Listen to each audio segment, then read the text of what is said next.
ഷിൻജിത് അങ്ങനെ അറസ്റ്റ് ചെയ്ത് വലിയ കാര്യമുള്ള കാര്യമൊന്നും അല്ലത് കേട്ടോ. കാരണം അവളെ നിങ്ങൾ ന്യൂസ് കണ്ടു കാണും, അവളെ കൊണ്ടുവന്ന രീതിക്ക് കയ്യിൽ വിലങ്ങും ഇല്ല ഒന്നുമില്ല, സിമ്പിളായിട്ട് ഒരൊറ്റ പോലീസുകാർ ഫ്രണ്ടിൽ കൂടെ പോകുന്നു. ഞാൻ അതേ കണ്ടുള്ളൂ, ഇനി കൂടെ വരേണ്ടോ എനിക്ക് അറിയത്തില്ല.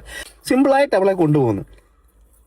എവിടെ മരിച്ചതിലൂടെ ഒരാണാ, അതുകൊണ്ട് ഇത് വലിയ കാര്യമുള്ള കാര്യമൊന്നുമല്ല. ഒരു പെണ്ണായി മരിച്ചെങ്കിൽ ഉണ്ടല്ലോ, അവനെ വിലങ്ങും വെച്ച് ഒരു 10-20 പോലീസുകാർ ചുറ്റും നിന്ന് അവിടെ ഇവിടെ എല്ലാം കൊണ്ടുപോയി നടന്ന് അവനെ ആകെപ്പാടെ ഇതാക്കി. ഇതാണ്ട് അവക്ക് അവിടെ ഇപ്പോഴും അവക്കുണ്ട്, അവക്ക് VIP ട്രീറ്റ്മെന്റ് ആണ് ഇപ്പൊ അവക്ക് കൊടുക്കുന്നത്.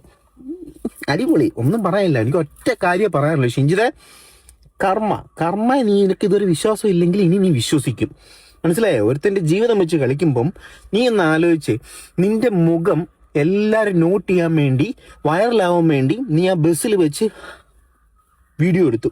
ഇന്ന് നിന്റെ മുഖം ആരും കാണല്ലേന്ന് നീ ആഗ്രഹിക്കുന്നത്. അതുകൊണ്ടാണ് നീ മൊത്തം മറച്ച് മാസ്കും വെച്ച് ഇങ്ങനെ നിന്നെ പോലീസുകാർ കൊണ്ടുപോയത്.